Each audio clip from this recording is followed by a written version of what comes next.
Bonjour, Pierre Gaudichaud, président de l'Association libérale et sociale. Le thème d'aujourd'hui est l'immigration. L'immigration est actuellement le problème le plus urgent en France, celui pour lequel les gouvernants des 40 dernières années ont le plus failli. Des mesures urgentes sont à prendre. D'abord, l'arrêt du regroupement familial, institué en 1976 par M. Valéry Giscard d'Estaing, qui aboutit au grand remplacement de la population française. Cela nécessitera de dénoncer au préalable la signature de la France à un accord international sur la protection des populations migrantes. Ensuite, la suppression du droit du sol et l'application intégrale du droit du sol. L'expulsion des clandestins et des déboutés du droit d'asile, ainsi que d'une partie des fichiers S. Actuellement, on expulse environ 20 000 immigrés par an. Il faudra passer à au moins 300 ou 400 000. Mener une politique familiale qui permette de renouveler la population française sans avoir recours à l'immigration, notamment en limitant le droit à l'avortement et en augmentant les prestations familiales.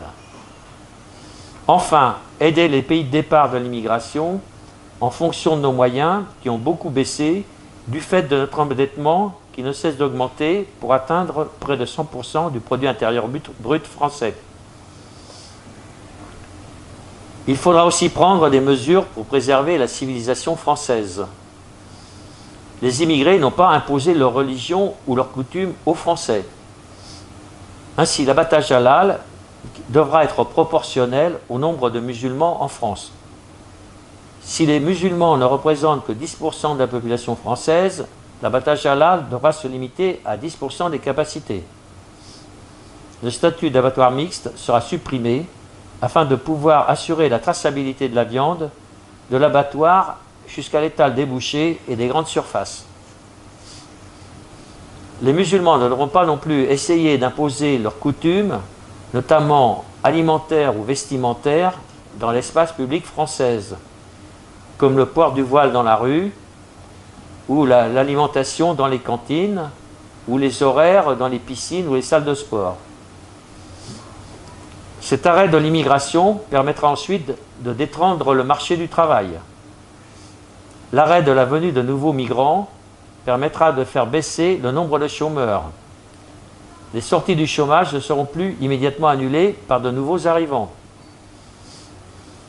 De même, en matière de logement, l'arrivée incessante d'immigrants provoque un manque dramatique de logements en France, contraignant à loger les nouveaux arrivants sous les tentes ou dans des immeubles insalubres ou à la solidité improbable, comme le montrent de nombreux exemples actuels.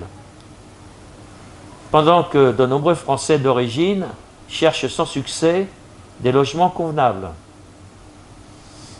Cette immigration submergente a pour conséquence de mettre les Français d'origine en état d'infériorité numérique dans de nombreuses villes et zones de notre pays. Cela contribue à une expansion de la délinquance et de la criminalité. L'État français n'ose plus aller dans ces zones où les bandes font la loi.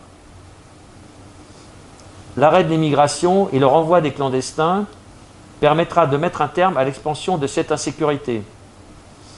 Enfin, l'arrêt de l'immigration permettra de diminuer les dépenses publiques.